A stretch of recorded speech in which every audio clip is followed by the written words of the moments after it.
Comentário Mateus 5, de 38 a 42, Santo Agostinho. Isso nos é mandado, em verdade, para refrear as chamas dos ódios que costumam nascer mutuamente e para moderar os ânimos alterados. Quem se contenta com uma reparação equivalente à injúria? Não vemos muitas vezes que os homens, ofendidos levemente, intentam matar, têm sede de sangue e não se saciam até mesmo com os males sofridos pelo inimigo? A esse homem, desejoso de vingança imoderada e injusta, a lei, estabelecendo um modo justo de proceder, impõe-lhe a lei de talião, isto é, que receba castigo equivalente à injustiça que cometeu.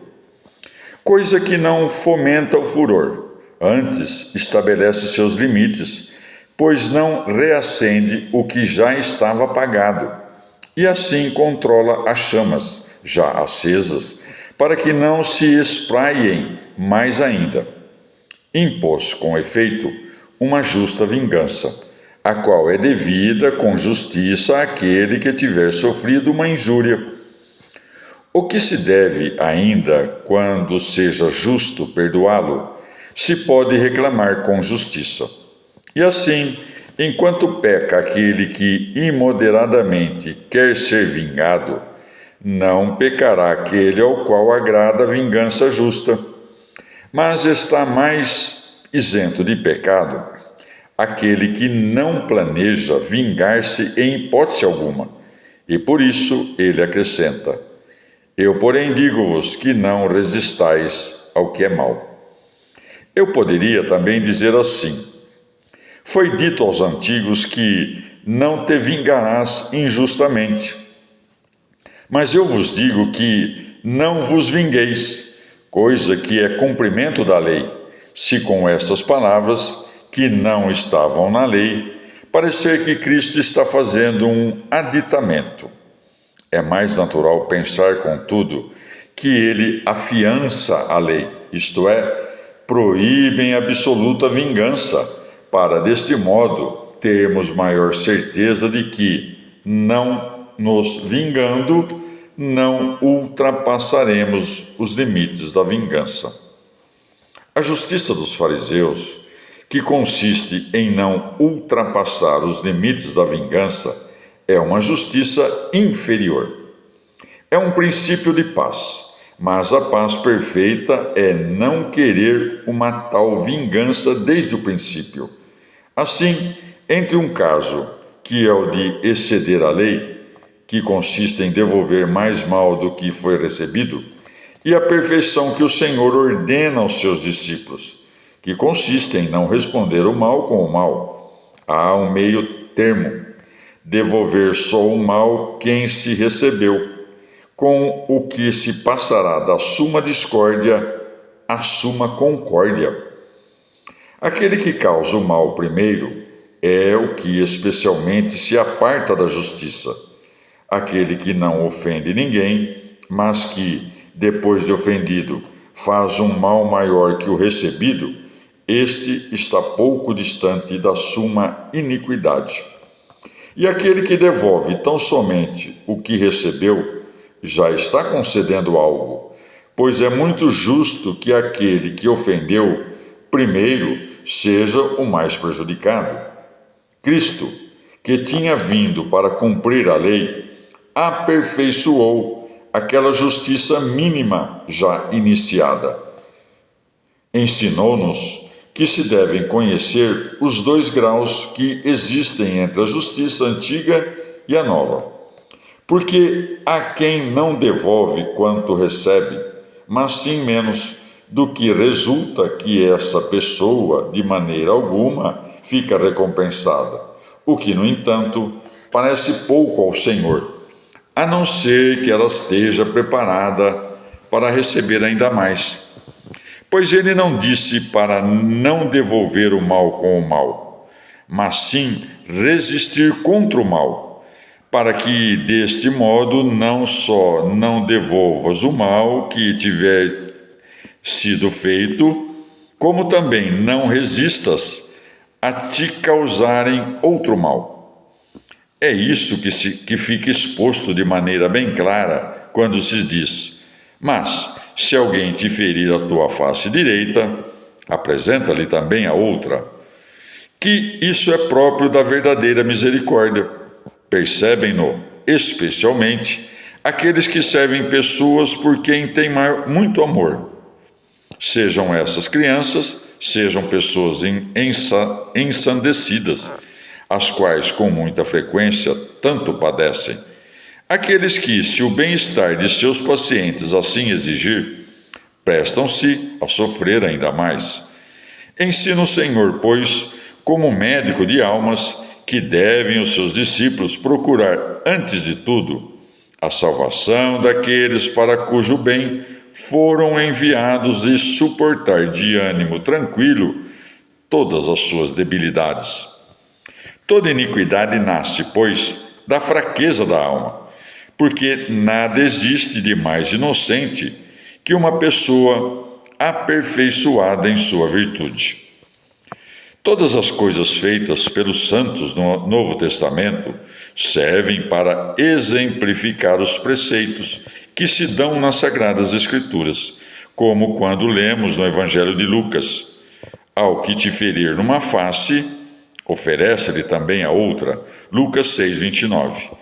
Não encontramos exemplo mais excelente de paciência que o do nosso Senhor.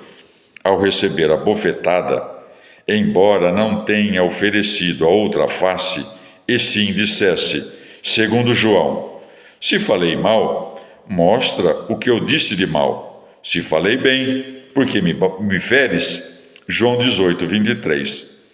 Ele manifesta que se deve ter aquela disposição de dar a outra face no coração.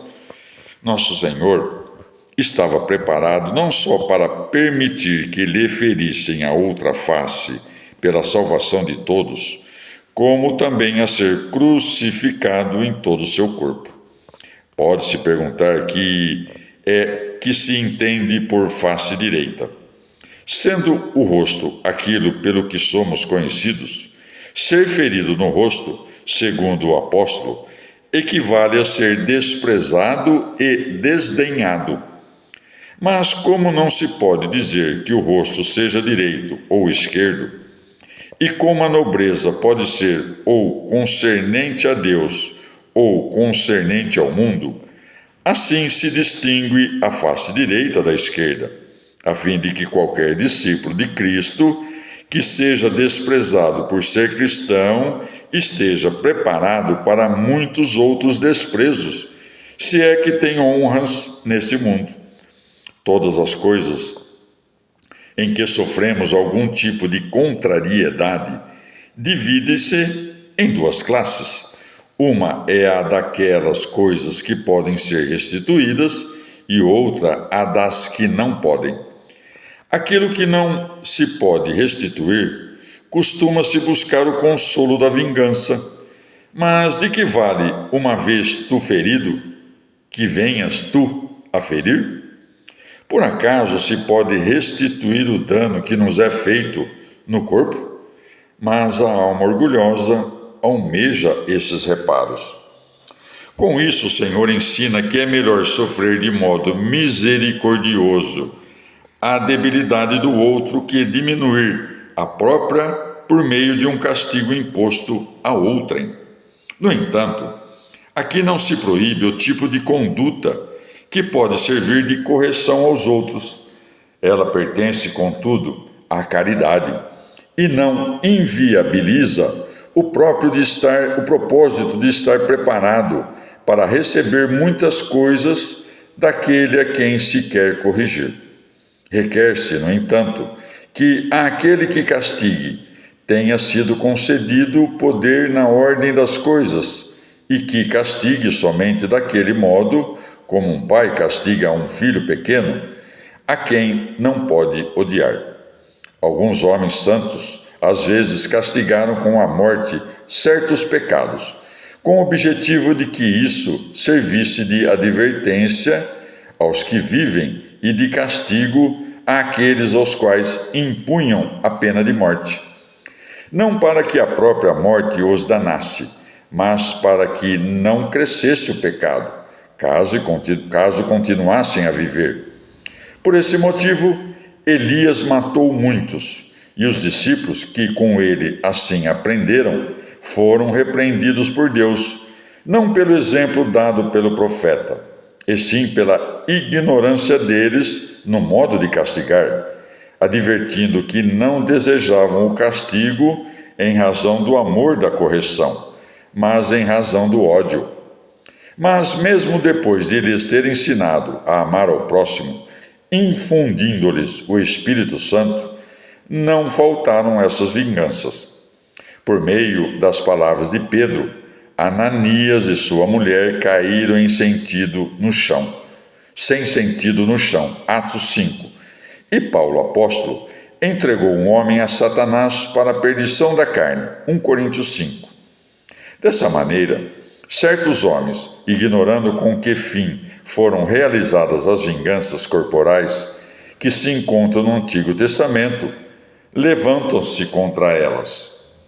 Quem, estando são, alguma vez disse aos reis: não vos interessa se alguém quer ser religioso ou sacrílego? Não seria possível dizer a eles: não vos importa que em vosso reino alguém seja pudico ou impudico? Muito melhor é ensinar os homens a adorar a Deus por meio da doutrina, que obrigá-los a tanto por meio de castigos. Não obstante, a muitos foi proveitoso, o que se pode provar pela experiência: primeiro sofrer a dor e o medo, para depois ensinar os outros, o que é o mesmo que pôr em prática o que antes tinham aprendido por meio de palavras. Assim, como são melhores aqueles que são movidos pelo amor, de igual modo há muitos que são corrigidos pelo medo. Aprendam com o exemplo do apóstolo Paulo, a quem Cristo primeiro forçou e depois ensinou. Compreendam que nessa classe de injúrias que se busca reparar com o castigo os cristãos, observaram determinada moderação, para que, uma vez recebida a injúria, não nasça o ódio, e a alma esteja preparada para sofrer ainda coisas maiores. Tampouco desprezem a correção, a qual pode ser proveitosa, seja por meio do conselho, seja por meio da autoridade. Existe outro gênero de injúrias que, em sua totalidade, se podem restituir. Gênero esse que tem duas espécies, uma que pertence ao dinheiro e a outra às obras. Da primeira dessas duas espécies diz o Salvador: e ao que quer chamar-te a juízo para te tirar a túnica, cede-lhe também a capa. Logo, assim como sob a forma de uma bofetada na face direita, ele representa todas as injúrias que não se podem reparar sem castigo. De igual modo, sob a forma da túnica, representa as que podem sê-lo com castigo. E tudo isso se vê que está ordenado com a maior oportunidade, como preparação da alma, e não como ostentação da boa obra.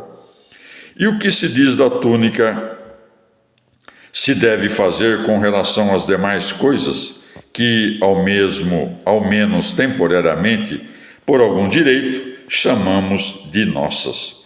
Se isso nos é dito das coisas mais necessárias, quanto mais não convirá desprezar as coisas supérfluas? E é precisamente isso que Cristo quer significar ao dizer: e ao que quer chamar-te a juízo. Todas essas coisas são compreendidas a respeito de quanto no juízo se possa disputar a respeito de nós. Mas, sobre se isso se deve entender com relação aos escravos, há opiniões diversas.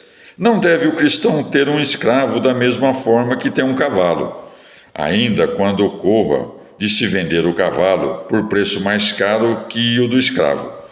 Mas se o escravo é tratado melhor por ti do que por aquele que deseja levá-lo para si, não imagino quem se atreverá a dizer que deves desprezá-lo como a túnica.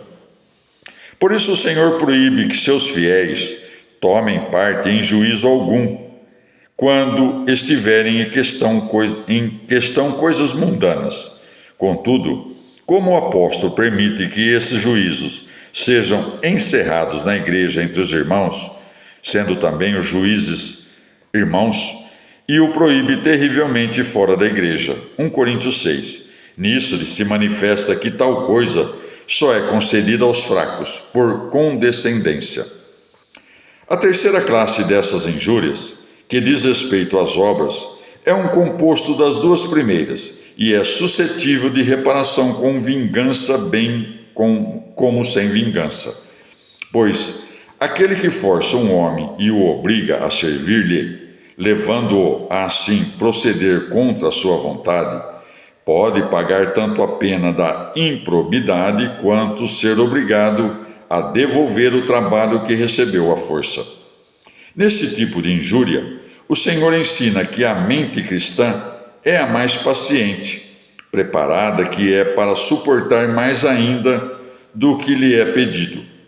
Se alguém te forçar a dar 1000 passos, vai com ele mais 2000.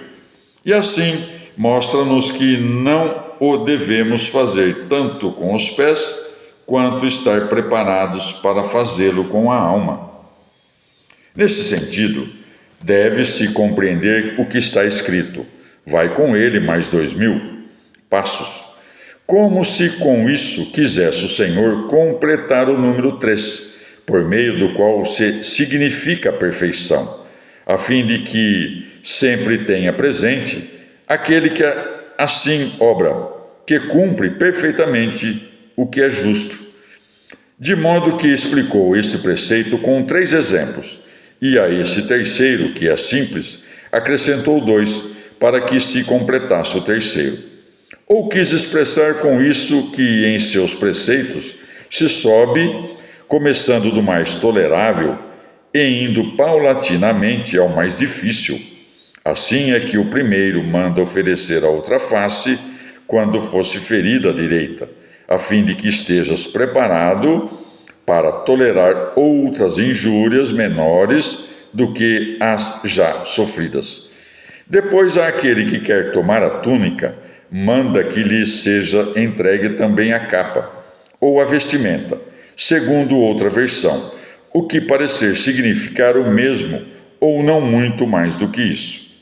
Em terceiro lugar, disse que aos 1000 passos se devem acrescentar outros 2000, o que completa o dobro.